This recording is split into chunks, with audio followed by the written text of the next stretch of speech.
Hello, my name's the Weasel. These are going to be my stories about my life in China and the cultural stuff that goes with it.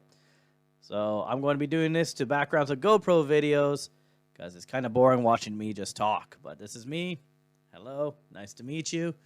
And please, if you like this video, like, share, subscribe, all that. And here we go. So, starting off, a little about me. I'm from Muskoka in central Ontario, Canada.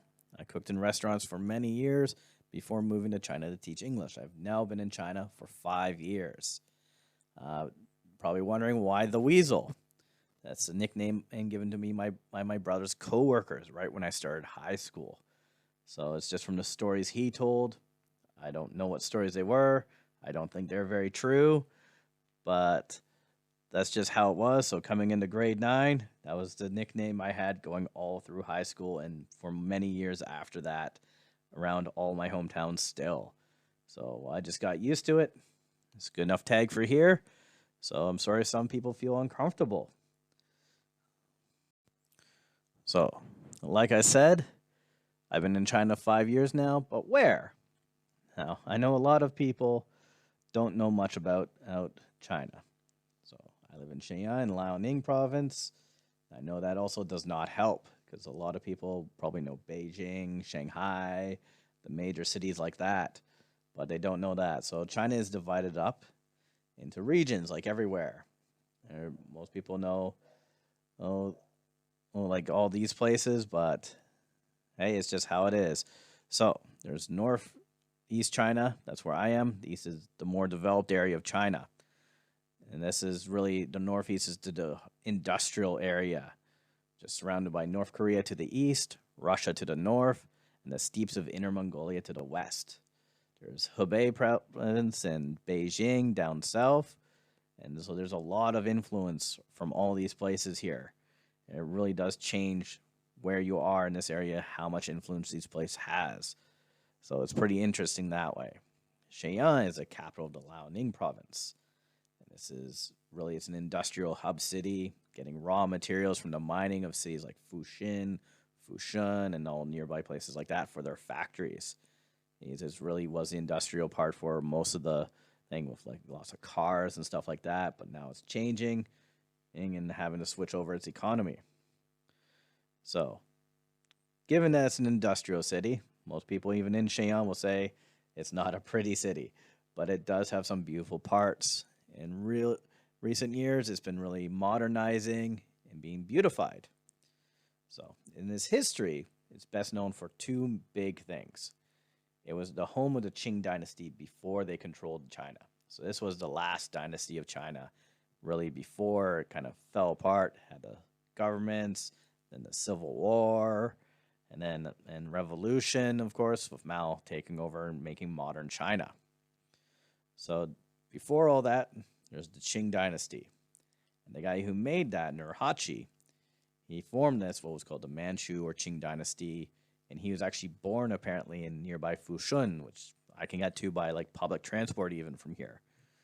So a lot of people probably know him from Indiana Jones, right at the start of Temple of Doom. Here he is. This Narachi's a real small guy. Inside are the remains of Nurhaci, first emperor of Manchu dynasty. Since the fall of the Qing dynasty is still fresh in the minds of people here, and the history of China kind of focuses on the end of it, when everything was going really bad and there's lots of horrors, like life was not good, with the foreign powers taking chunks of China and all that.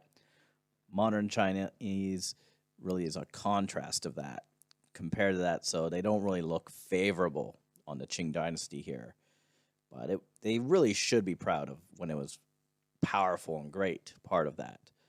So the other big piece of history it is most known for is the September 18th incident. This is where the Japanese, who at the time had occupied a lot of northeast China, what they called Manchuria at the time, staged a railway explosion as an excuse to invade the rest of China in the 1930s. So they basically said Chinese rebels attacked the railway, and it was unusable and all this stuff they claimed, even though apparently a train rode over it with no problem afterwards even.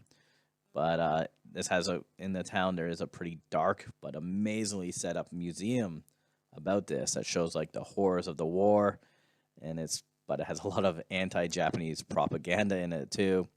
And there's actually two little Japanese China friendship markers hidden away in a corner outside. So, Shenyang itself is a mix of Han Chinese, Korean Chinese, Manchu Chinese, and more.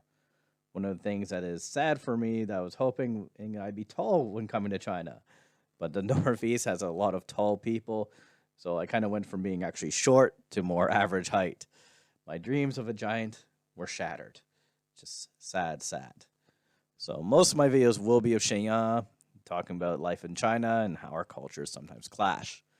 I don't want to weigh in on the huge issues. You can find lots of information online. You really can't find more than I know from stuff that like I don't have hidden information and often don't know much about a lot of these. So I don't really talk about those, but I don't really want to rock the boat either since I do live in China. But it is a fun place to live. There is a lot of cultural clashing and stuff you just don't expect to happen here. Like every day is an adventure, and I want to share it with you. So have fun, and I'll talk to you next time. Later. Hey, just want to add this bit here at the end. I know this video is a bit of a mess. I said so like 50 times. I wasn't very clear on some things. And you're probably wondering, why did I upload this big mess? Well, there's two reasons, really. First, I'm lazy. I didn't want to go through everything and remake it. I was like, nope, I did this. I'm done. I don't want to do it again. That's not a good reason, I know. But the second reason, not sure if it's much better. I wanted sort of a touchstone to show, hey, this is what you first did. This is how bad it is. This is where you can improve. So that's what I'm going to work on. Now, please comment below. Constructive criticism. If you want to ask some questions, I'll reply when I can. And if it's very interesting, I might make a video on it. So please comment below. Again, like, subscribe, all that. Thank you, and goodbye.